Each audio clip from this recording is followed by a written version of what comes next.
Happy Friday, everyone. Hey, everybody, it's me, Mike, your host, and the air conditioner is really loud out here. Welcome to episode 4 of Made Man. I'm out in my backyard, walking around. I just finished watching the 4th episode of Mad Men, titled New Amsterdam. It is the 4th ever episode of Mad Men, the 4th ever episode that I've watched, and it was another good one. You know, in this one, I feel like we saw a different side of some people. First of all, do I actually have sympathy for Pete? Like, do I hate Pete as much as I thought I would? Or does Pete become a sympathetic character? Does Pete become a likable character? I don't know. But we definitely saw different sides of him. Look, he slept with Peggy before he got married. That is, to me, a cardinal sin, and it's tough to come back from that for me. But maybe he will, you know, he is a dog, but he was not technically married, but come on, he was married. He was engaged. But in this episode, we see him dealing with his rich parents and being kind of looked down upon for doing advertising instead of law. We see him having to get handouts from his in-laws to get an apartment. We see him almost get fired for having a good idea. We see his wife for the first time, Alison Brie, who I know more from Community and now from Glow. I bet you many people just know her from the person from Mad Men. But that's not who she is to me. She's from Community. That's what she is first and foremost, from Community for me. But we see her, we finally, it's Trudy Campbell, and Pete Campbell. So, and Pete, it's weird because one other thing is he gets paid $75 a month, did he say? Or $75 a week? Whatever it was $3,500 a year, which I thought advertising guys in their high rolling ways made more than that. But he, as you can see, I think he's still low on the totem pole. That can't be a good salary for then. It can't be. He couldn't afford. But then an apartment was $30,000, but you live in it. That same apartment now is probably worth millions. It's not something you rent, you buy it. But he didn't really want to do it. He didn't want a handout, but he ended up accepting a handout. We see Peggy for 1 second. She meets actually Trudy. She doesn't say a word because she's the secretary and she doesn't say a thing. But we see her for just 1 second. She smiles and waves at Pete and his wife as they're walking through, and that's it. Nothing else with her. With Don, it's tough with this one.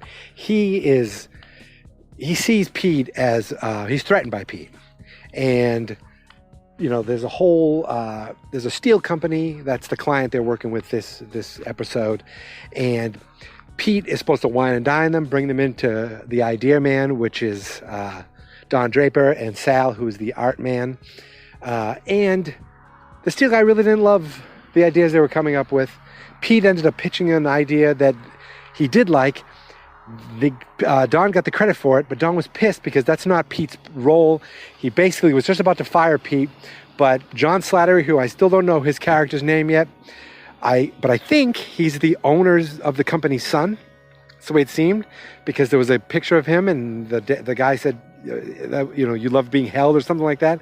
So I believe he's the son of the owner of the company. And you know they have to go see the owner because they take their shoes off to go in his office. They both were basically saying, Campbell's out of here, we're firing him. And the old man was like, well, you can't really do that because he is connected, his family's connected, and that means we're connected. So, you know, they were kind of put between a rock and a hard place. They had to keep Pete Campbell, but they went up to him and they said, you know, you were out of here, you were fired. John Slattery says, but this guy right here saved your job, and that was Don Draper. He basically appeased the old man by keeping Pete, and he knows Don was pissed, but he appeased Don by telling Pete that Don should get all the credit for him keeping his job, but it was exactly the opposite. Don wanted him out of there. But now Pete is totally beholden to Don, so that was a really cool, smart little thing. You know, as far as this is the guy who you should be grateful for. And he's like, oh, I'll never, you know, you can see he'll never do anything like that again. Pete was very sympathetic in this one. You're afraid of the job, and then at the end, he's kind of looking at his family, his in-laws, and he's like, and all they wanted to hear about was his family and the history that he had. You can see that he is kind of, he looks like he's forced into this life that he's not extremely excited about being in. That's really everything with Pete as far as I can tell. Don, we didn't get much with him. He was really stressed out about this Steel account, but at home we just see him kind of working on Steel, falling asleep working on the Steel. Basically, he had to watch the kids because Betty was asked to go babysit for the divorcee because the divorcee was out helping with the Kennedy campaign. Helen is her name. Actually, so Betty, we got a little more with Betty in this episode. Betty is walking her dog because even though Don got the dog, Betty's got to walk him. And she comes across the divorcee's home. I love saying the divorcee. She comes across Helen's home, and there's a guy outside banging on the door. I know you're in there. Hey, can I use your phone? And Betty was like, look, no, you're a stranger. And she kind of hustled off. The guy's like, you serious? But the guy, she says he's a good husband, just that he was too into his job and too into his extracurricular, that's not the right word, extracurricular, which was basically women. And Betty was like, oh, geez. And we all know that's basically what Dawn is. But she hung out with, Helen for a little bit. And Helen thanked her for not letting the husband in the house. But she apologized for her having to go through that. And then maybe a day or two later, or the next day, I don't know, she asked Betty to babysit for Helen, so Helen could go do the Kennedy thing. Maybe I said that already. So this is where it was a little weird, okay? I don't know if there's going to be weirdness in every episode, but Helen's son is a weird little shit. Now, he's playing the piano, and that piano sounded just like my grandparents' piano. It has this tinny old sound, and that was really like, it was nostalgic to hear the sound of the piano.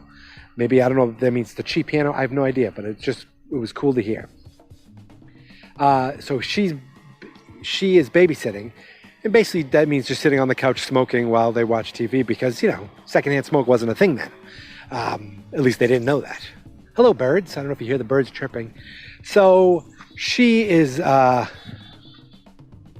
babysitting, and she goes, I'll be right back. She goes to the bathroom, and he just opens the door and stares at her. She gets really angry. And she comes and she confronts him, and she's like, that was really bad. You don't do that.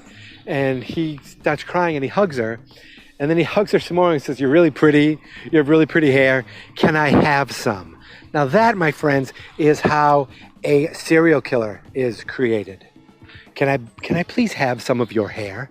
Oh, you have really nice skin. I would like to wear it. May I wear your skin, please? So, the weird thing is, she's like, yeah, okay, here's your hair. And he held it like Indiana Jones held that idol when he first got it. And she's like, off to bed. And he went off to bed to probably smell it or sleep in it. I don't know. But that was weird. And then Betty was telling this whole thing to the psychiatrist where she was like, she felt bad for this woman and that she thinks the woman is jealous of her. But people have been jealous of her since she was in college. The psychiatrist is just sitting there, and then she looks over and he's like, oh, and he starts taking notes. I think he's just taking gibberish down. Maybe anything important that needs to get back to Dawn, but if it has nothing to do with Dawn, then he doesn't really care and he's not going to take any notes. So there was a lot of Betty character growth in this. Well, not a lot, but there was some Betty character growth in this. A lot of Pete character in this. Pete was definitely the star of this episode. And the side guys were just side guys. They didn't get much. We did get a little bit of Dawn and the woman from the department store.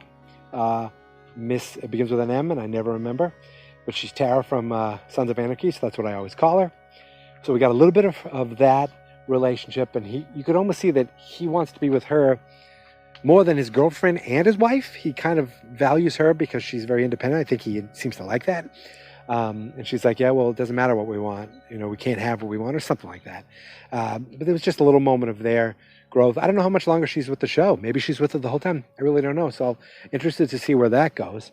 And then Don did drop some information or some things that is, when he was talking to John Slattery, who I really should learn the character's name, where he was like,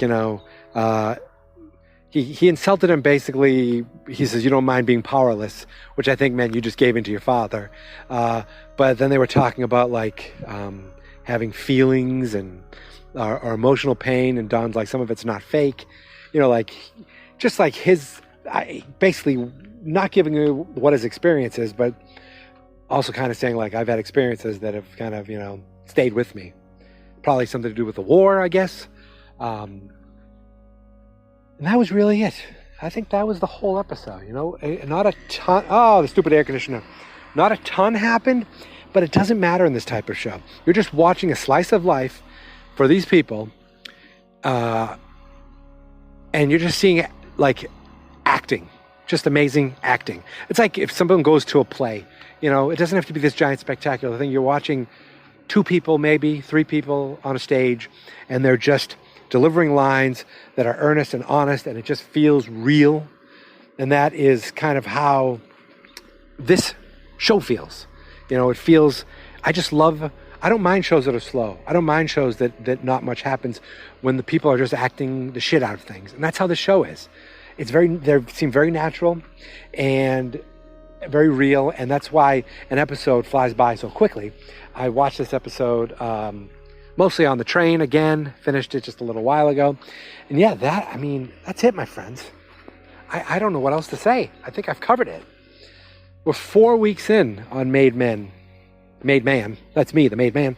And I'm really excited to keep watching the show and keep, podcasting you guys. I appreciate everybody who's downloaded and subscribed. You need to keep telling your friends. You guys have friends, obviously. It can't be your only friend. So I want you to check us out. Look, if you just found us now by accident, I just want to let everybody else know where you can find us. Let's say you found us on iTunes. Great, we're on iTunes. But we're also on Google Play. We're on Stitcher. We're on TuneIn. We're on the website fansnotexperts.com, which has a Facebook page, facebook.com/fansnotexperts. You can find us on Twitter @MadeManPod. You can email mademanpod@fansnotexperts.com.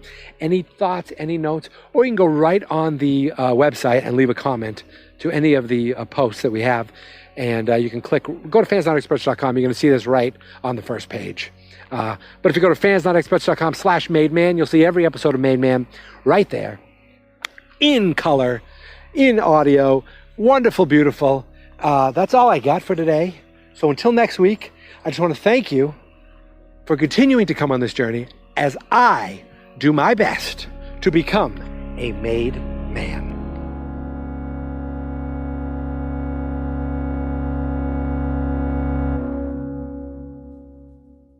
Fans Not Experts.